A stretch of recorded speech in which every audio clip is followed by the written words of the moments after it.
dernier dimanche du mois de décembre et le mois de décembre, c'est aussi l'année ou le mois, où nous mettons en application ce qu'on appelle l'offrande de reconnaissance. On est conscient que tout au long de l'année, Dieu nous a bénis dans tant de domaines et c'est un moyen aussi par nos biens, parce que c'est biblique, il faut honorer Dieu par nos biens, nous dit l'Écriture, eh bien de faire un plus que ce que nous avons d'habitude de peut-être de faire par une offrande de reconnaissance. Plusieurs possibilités. Vous pouvez flasher le QR code qui apparaît devant vous, qui est aussi sur la banque d'accueil sur le point info, ou vous pouvez aussi demander un RIB à la même banque d'accueil au point info. Voilà, c'est une manière, d'une façon libre, il n'y a pas d'obligation, une manière aussi de louer et d'adorer le Seigneur au travers de nos biens et de nos revenus. C'est aussi ce que nous voulons faire en cette fin d'année. Amen. Le titre de mon message ce matin est le suivant, de l'ombre à la lumière, avec ce sous-titre, Dieu prépare toujours ce qu'il veut révéler. Nous avons laissé la semaine dernière Jésus à la crèche, et entre la crèche et la croix, il s'est passé à peu près 33 années, dont pratiquement 30 ans de silence. Dieu n'a jamais été pressé d'exposer son Fils avant l'heure. Pourtant, la mission était urgente. Pourtant, la mission était capitale, le salut tout de même de l'humanité. Malgré cette urgence, malgré cette importance, je le répète, Dieu n'a jamais été pressé d'exposer son Fils avant l'heure. Après la crèche, l'évangéliste Luc nous laisse juste avec cette information, chapitre 2, verset 40. Le petit enfant grandissait et se développait. Il était plein de sagesse et la grâce de Dieu reposait sur lui. J'aimerais vous dire que Jésus a eu une croissance normale, a eu une enfance normale. Parfois, on s'imagine que Jésus, bébé, commençait à faire des miracles pour impressionner ses parents. Bref, on peut s'imaginer toutes sortes de choses. Peut-être même pour impressionner ses voisins ou ses petits camarades dans la cour de récréation. Si vous avez cette image de l'enfance de Jésus, oubliez cela. Jésus a eu une enfance normale, comme tous les enfants de son époque. À la seule différence qu'il y avait vraiment un travail puissant qui se produisait dans son cœur. Et c'est là où c'est intéressant qu'à un moment donné, pendant quelques heures, par le Saint-Esprit, Dieu va dévoiler une partie de la vie de Jésus, quelques heures de la vie de Jésus à l'âge de 12 ans. Le silence va se rompre pendant quelques heures à l'âge de 12 ans. Et c'est important parce que c'est le moment où Dieu nous montre que cet enfant, cet adolescent, grandit, certes comme tous les autres adolescents, à l'exception près que quelque chose de grand est en train de se passer dans son cœur, dans le secret. On le voit notamment au travers des paroles de Jésus qu'il va prononcer alors qu'il est entouré des personnes qui connaissent bien la Bible, il est dans le temple, et il dit ceci, c'est lui qui parle. Ne saviez-vous pas qu'il faut que je sois aux affaires de mon Père? Et là, on s'aperçoit de deux choses. À l'âge de 12 ans, Jésus est déjà conscient de l'appel qu'il y a sur sa vie, de sa mission. Il faut que je m'occupe des affaires de mon Père. Et deuxième chose, il est parfaitement au clair sur son identité. Il sait qui il est. À 12 ans, il sait qui il sait qu'il est le Fils de Dieu. Il faut que je m'occupe des affaires de mon Père. Dieu a attendu que Jésus grandisse devienne un adulte bien armé, bien préparé pour l'exposer ensuite publiquement. Et de tout cela, nous allons en retirer deux principes. Le premier principe est le suivant: Dieu prépare dans le secret ce qu'il veut révéler. Et ce principe se retrouve dans tous les aspects de la vie humaine à partir du moment où je lui ai confié celle-ci, à partir du moment où je lui ai confié ma vie. Avant de révéler mes talents, avant de révéler mon influence, ma crédibilité, dans le secret, Dieu travaille mon caractère, mon humilité et mon intégrité. Avant de révéler mon leadership, ma capacité relationnelle, dans le secret, il gère mes blessures, mes frustrations et mes peurs. Avant de me confier des responsabilités visibles sur le plan vocationnel, professionnel, associatif, politique, que sais-je, dans le secret, il travaille mes motivations, mon endurance et ma dépendance à lui. Avant d'avoir un héritage solide à transmettre à ma famille, avant de transmettre à celle-ci une stabilité, une bénédiction générationnelle, et quand je parle d'héritage, vous m'avez compris, je ne parle pas forcément d'héritage matériel, dans le secret, il m'inculque ses valeurs, il me fait grandir émotionnellement, il fait grandir ma foi, il me fait grandir dans une relation plus grande avec lui. Je viens de décrire un principe qui est un principe créationnel. Pourquoi j'emploie volontairement ce terme créationnel, un principe créationnel? Parce que ce principe se retrouve dans la façon dont Dieu a créé le monde. J'aime revenir régulièrement dans le livre de la Genèse. Le livre de la Genèse, c'est un livre très important. Tous les livres sont importants, mais le livre de la Genèse, c'est important parce que dans le livre de la Genèse, nous trouvons des principes et des lois qui perdurent dans le temps et que l'on retrouve dans beaucoup de domaines. C'est pour ça que j'aime revenir à ces principes de base, à la Genèse des principes, à la Genèse des lois, parce que ça m'aide à comprendre un fonctionnement parfois général. Vous êtes là?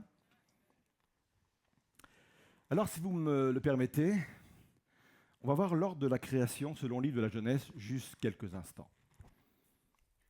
Jour 1. Que la lumière soit, et la lumière. 3 suivent. Jour 1.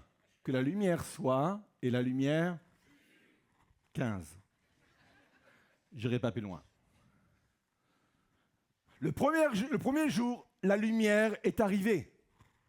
Le second jour, Dieu va mettre un peu d'ordre dans l'espace. La Bible dit qu'il va séparer les eaux d'en bas des eaux d'en haut. Il met de l'ordre dans l'espace. Jour 3, il va séparer la mer de la terre. Les continents vont commencer à se former et il va créer également la végétation, c'est-à-dire les plantes et les arbres fruitiers. Je voudrais vous dire qu'au bout du 3e jour, la terre est habitable et fertile. C'est la raison pour laquelle, au 5e jour, il va commencer à créer les êtres vivants. Il va commencer à créer les animaux marins, ensuite les oiseaux, et ensuite les animaux terrestres. Et à la fin du 6e jour, le couronnement de la création, l'homme et la femme. Alors j'ai une question à vous poser parce qu'il me semble que nous lisons le récit de la création trop vite et pourtant il y a un détail bouleversant qui nous échappe souvent. Et je vais vous l'apporter de cette façon avec cette question. Écoutez bien. D'où venait la lumière pendant ces 3 premiers jours de la création? Pourquoi je pose cette question? Parce que j'ai zappé volontairement le jour 4. Et que s'est-il passé le jour 4? Le jour 4, c'est le jour où Dieu a créé les luminaires. C'est le jour où il a créé le soleil pour présider au jour. C'est le jour 4 où il a créé la lune pour présider à la nuit. C'est le jour où il a créé les étoiles. Alors, je repose cette question importante. D'où venait la lumière pendant ces 3 premiers jours de la création?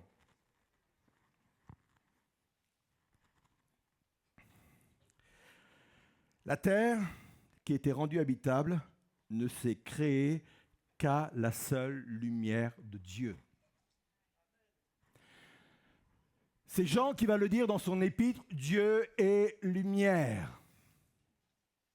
Je pourrais presque l'interpréter de cette façon que les 3 premiers jours de la création, ça a été créé dans le secret de Dieu, uniquement à la lumière de Dieu, en l'absence des luminaires, peut-être que le soleil. Bref, les choses se sont passées ainsi. Et là, on trouve un principe fondamental que l'on retrouve dans le fonctionnement de Dieu.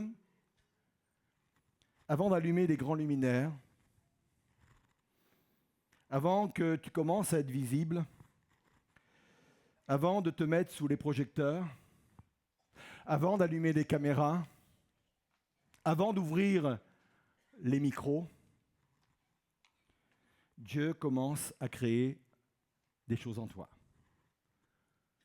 Dieu commence à te préparer uniquement à la lumière de sa présence, caché de toute lumière extérieure et humaine.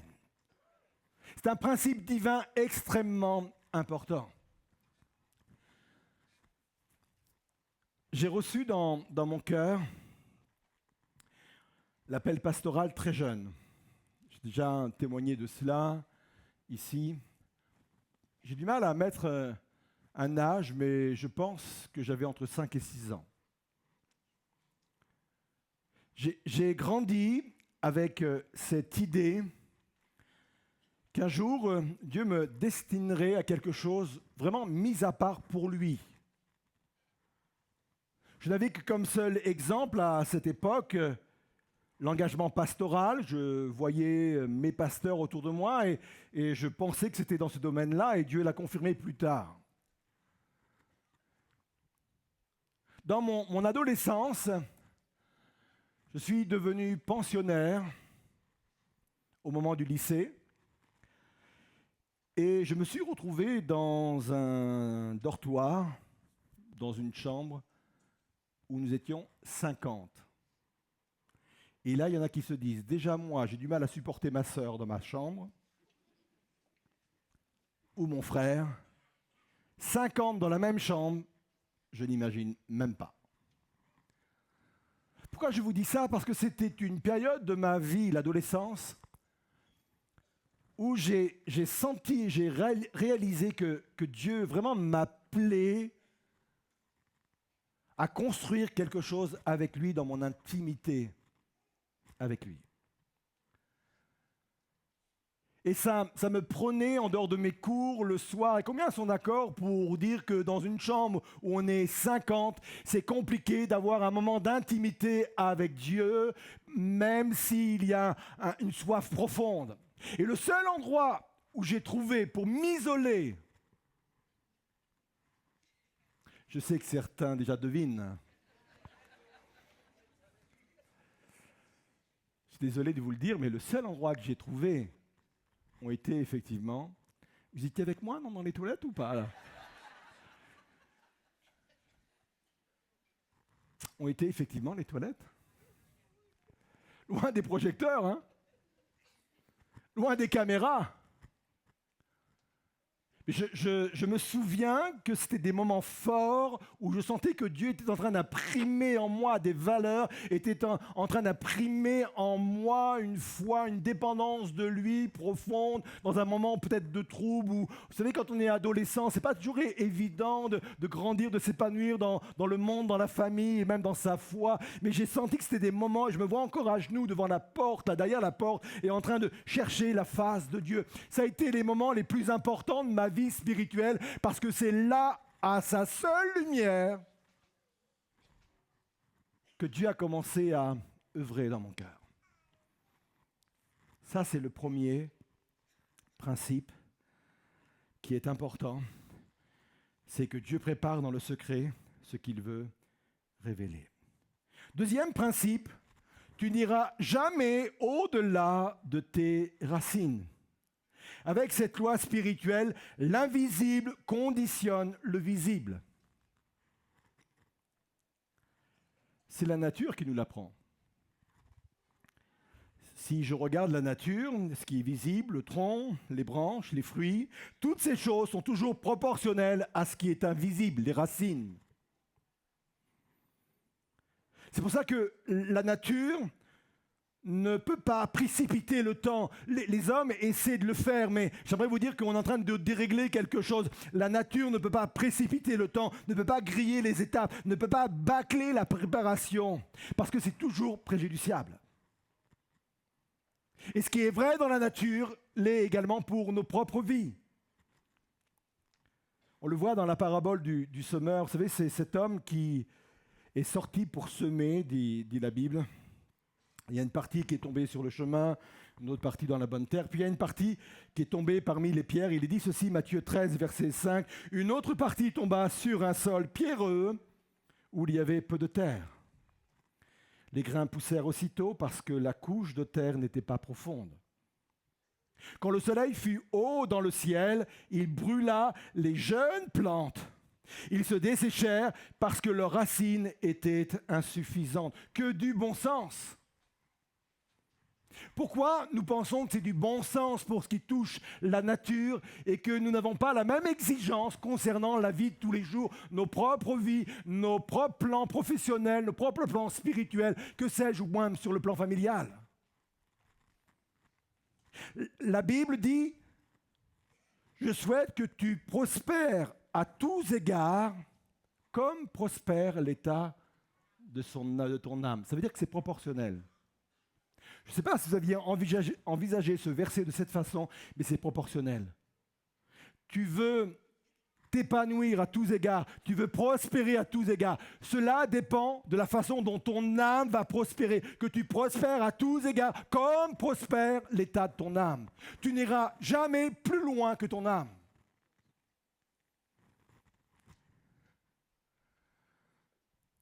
Dieu ne pourra pas te confier un succès quel qu'il soit, même une somme d'argent, quelle qu'elle soit, ou une réussite, quelle qu'elle soit, si ton âme n'est pas à la hauteur de ce que tu peux toi-même porter, que tu prospères à tous égards comme prospère l'état de ton âme. Vous êtes là?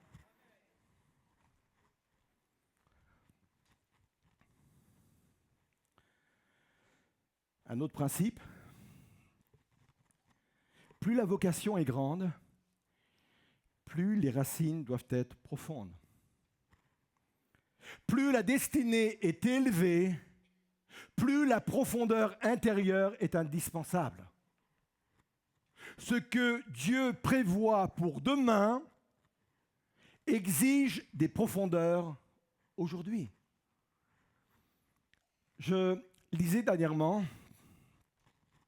que des biologistes et des spécialistes des arbres ont remarqué que si on posait des poids sur certaines branches d'arbres, ça créait un déséquilibre qui obligeait l'arbre à adapter sa posture pour retrouver son équilibre. Et la réaction naturelle était de trouver dans le sol une assise plus stable. Et je m'aperçois que nous, êtres humains, nous fonctionnons de la même façon. Quand on se sent un peu bousculé, peut-être un vent trop fort ou dans une foule, on cherche notre assise dans le sol. On met tout le poids de notre corps dans le sol. Parce qu'on sait que plus on va mettre notre poids dans le sol, plus on va être stable. Parce que si on est déséquilibré, c'est la seule façon de rester ferme, de rester debout. Les arboriculteurs disent, cette phrase va apparaître devant vous, ce n'est pas le poids qui fait l'enracinement. très intéressant. C'est la capacité de l'arbre à répondre au déséquilibre. Je laisse quelques instants cette citation parce que vous en réalisez maintenant la dimension spirituelle, l'application spirituelle qui doit ressortir. Ce n'est pas le poids qui fait l'enracinement, c'est la capacité de l'arbre à répondre au déséquilibre.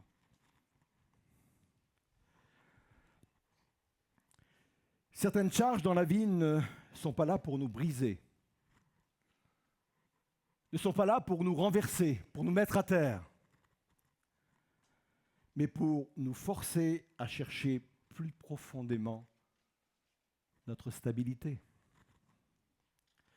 Il y a un exemple puissant, fort dans l'Ancien Testament, c'est celui de David. Je vais le dire de cette façon, David a été lesté, il a été chargé avant d'être élevé. Et là, c'est encore un principe important. Dieu parfois permet à ce que l'on soit lesté, chargé, avant de nous élever. De quelle façon David a été lesté? Moi, je vois deux façons. La première, le poids de sa famille. Il n'a pas vécu dans une famille facile. Déjà, c'est une famille nombreuse. Je ne dis pas que les familles nombreuses sont des familles déséquilibrées, loin de là. Mais c'est difficile parfois pour un enfant de trouver sa place.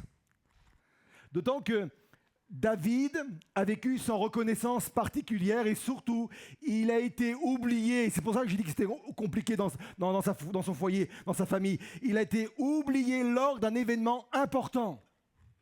Je pense que vous l'avez tous en mémoire, cet événement. Il y a Samuel, qui n'est pas n'importe qui. C'est l'homme de Dieu du temps. C'est le juge d'Israël, c'est le prophète. Il vient dans la maison paternelle et c'est un événement extraordinaire. Toute la famille est réunie et le père pense que tous les fils sont là. Et à un moment donné, il dit « Oups !» On a oublié David.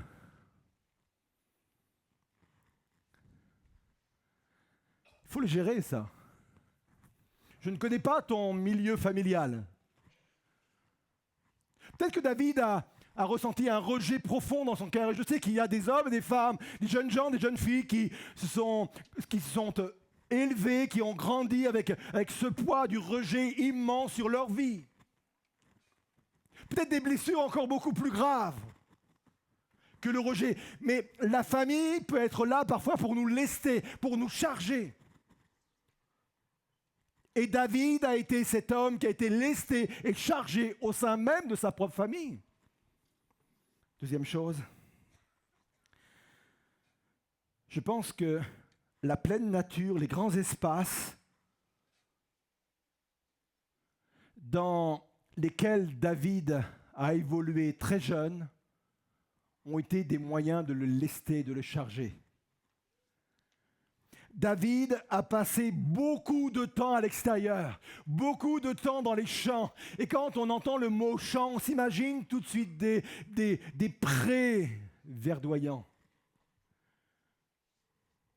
Des petits coquelicots, des petites pâquerettes. Vous voyez? La petite maison dans la prairie, vous voyez?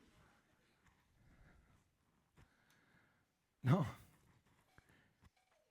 Il y avait des lieux sauvages, il y avait des lieux arides. Il était en proie à de grandes responsabilités. Très jeune, il devait quand même s'occuper, ça c'est un poids, c'est une charge. Il devait s'occuper d'un troupeau important avec la responsabilité qui va avec. Un lieu de danger au milieu des lions et au milieu des ours, la Bible nous en parle. Bref, notre environnement, quel qu'il soit, peut être un lieu où on est lesté, où on est chargé. Parfois, ça a été des églises avec une tendance théologique légaliste. Et on l'a vécu comme une charge, on l'a vécu comme quelque chose qui nous a lestés. Mais j'aimerais dire ceci, écoutez bien.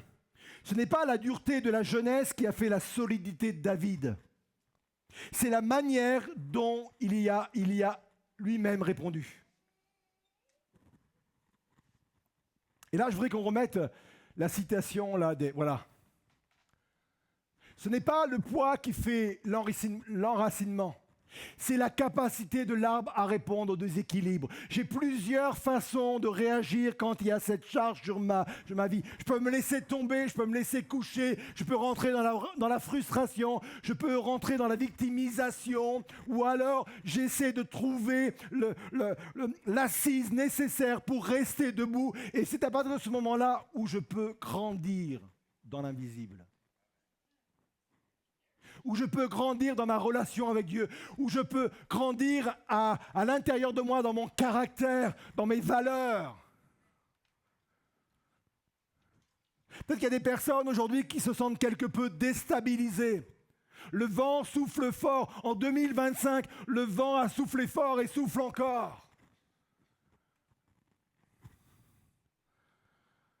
Ce n'est pas l'épreuve qui va donner le fait que tu sois enraciné ou pas, c'est la façon dont tu vas réagir. Si tu cherches ton assise plus profondément dans le sol, dans la présence de Dieu, à la seule lumière de Dieu, j'aimerais vous dire que cette charge-là va te permettre de t'élever plus tard. Ce n'est pas du temps de perdu.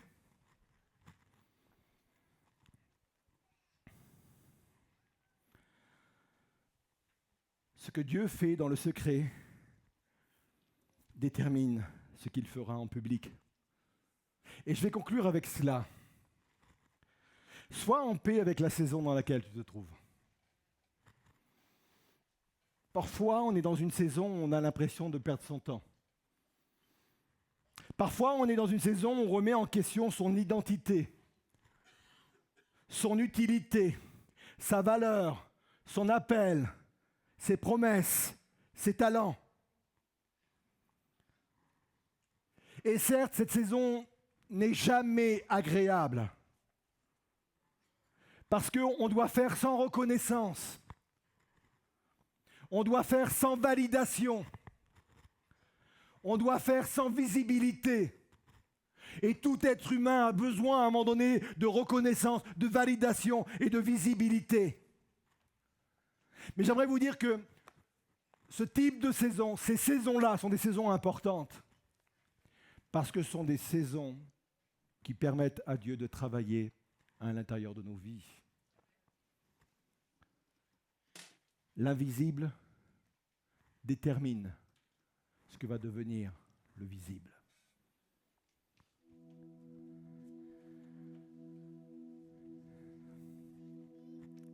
Je crois que Dieu ce matin veut peut-être rattraper quelqu'un qui est en train de flancher. Quelqu'un qui se sent déstabilisé sur le plan émotionnel. Quelqu'un qui se sent déstabilisé au sein de son propre couple, de sa propre famille. Au sein de son projet professionnel. Au sein de ses études. Peut-être que quelqu'un se sent déstabilisé même par rapport aux promesses qu'il a pu recevoir ou à un appel, une vocation qu'il a pu recevoir. Et là, le vent souffle fort et tu es comme déstabilisé, tu es comme tenté de lâcher, de te laisser tomber.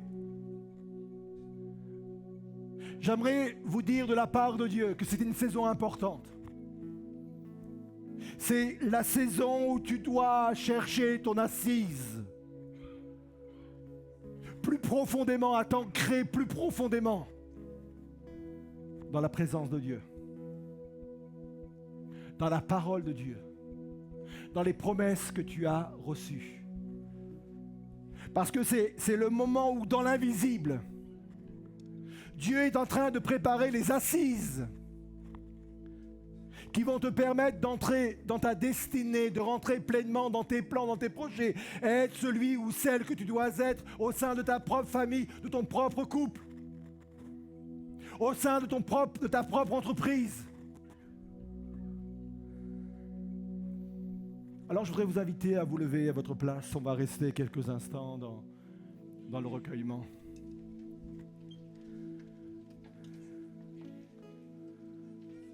Le chant qui va être interprété, c'est un chant qui nous parle d'une encre. L'encre n'est jamais jetée à la surface. L'encre est toujours jetée dans les profondeurs de la mer. Cette encre porte un nom. Cette encre, c'est la personne même de Jésus. C'est lui qui va donner de la solidité ce matin à ta vie. Vous qui êtes là, chers internautes, face à vos écrans, Christ lui-même est celui qui va donner de la stabilité au sein de ta propre famille, au sein de ton entreprise, de tes projets, de ta vocation, quelle qu'elle soit.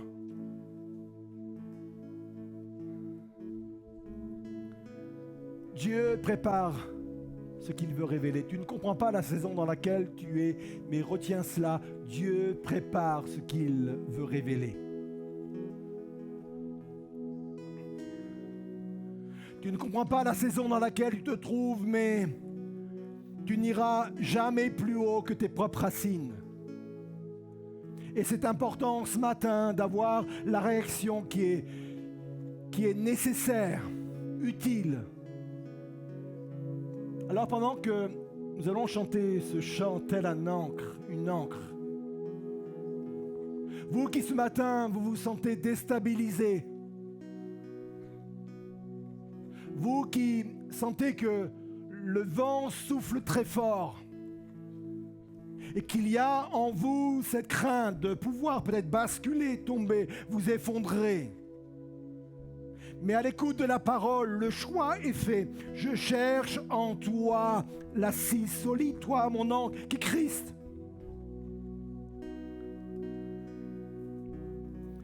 Descendez du balcon, sortez de vos rangs, venez sur le devant.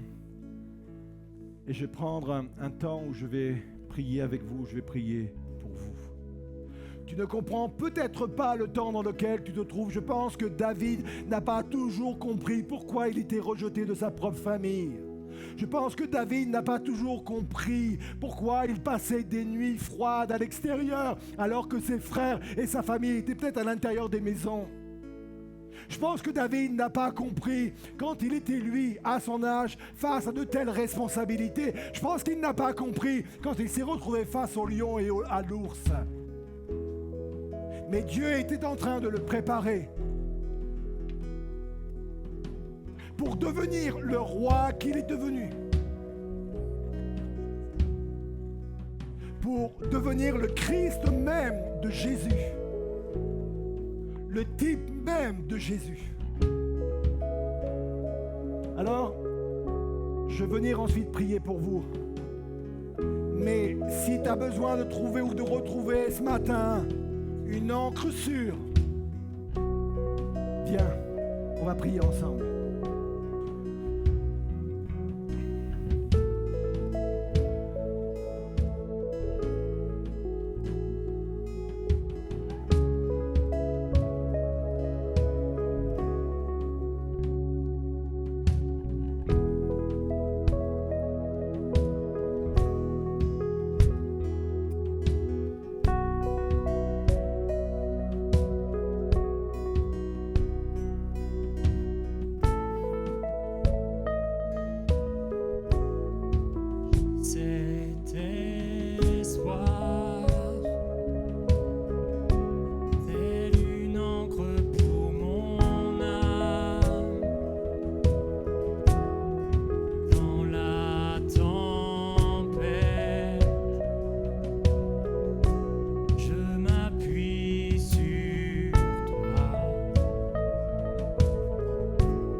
ta situation. Jésus est celui qui règne. Oh!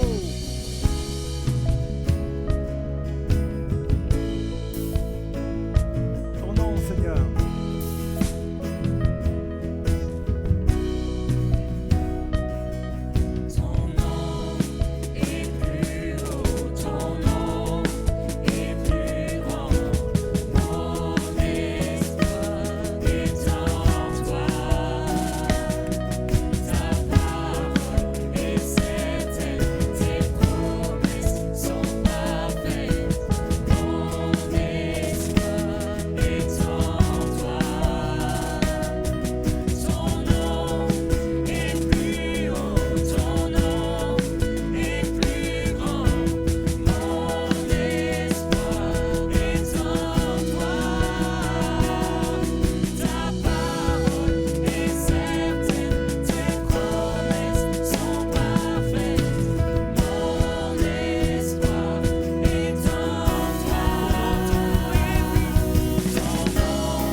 Personnes qui sont sur le devant.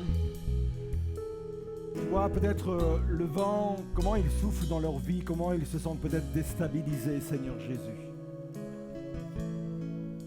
Peut-être qu'ils sont dans une saison qu'ils ne comprennent pas, Seigneur Jésus. Seigneur, que par la révélation de ton esprit, ils réalisent ce matin que tu es en train de les lester, de les charger pour mieux s'ancrer en toi et dans ta parole, Seigneur Jésus. Je veux proclamer sur chacune de leurs vies, Seigneur, que la situation ne va pas les faire basculer. Je veux proclamer sur chacune de leurs vies, Seigneur, qu'ils vont trouver en toi l'assise, l'ancrage, l'enracinement dont ils ont besoin, Seigneur. Je veux proclamer sur leur vie qu'ils vont trouver dans ta parole, dans les promesses, dans les appels reçus, Seigneur. Ils vont trouver les fondations nécessaires pour pouvoir s'élever et aller vers leur propre destinée. Je les bénis en ton nom, Seigneur, parce qu'ils se confient en toi. Ils s'approchent en étant dépendants de toi. Ils ne sont pas dépendants d'une estrade, ils ne sont pas dépendants d'un pasteur, ils ne sont pas dépendants d'une église. Ils sont dépendants de toi. Ils rentrent dans ta dépendance. Merci de les bénir. Et ensemble, on veut proclamer que le nom de Jésus est le nom qui est au-dessus de tout. Plus haut.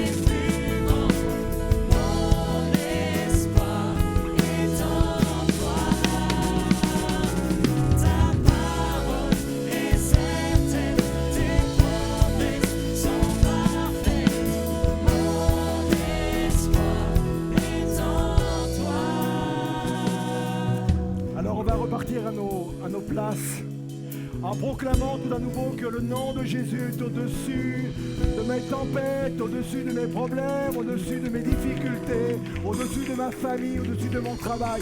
Oui, le nom de Jésus est plus haut que tout cela. Ton nom.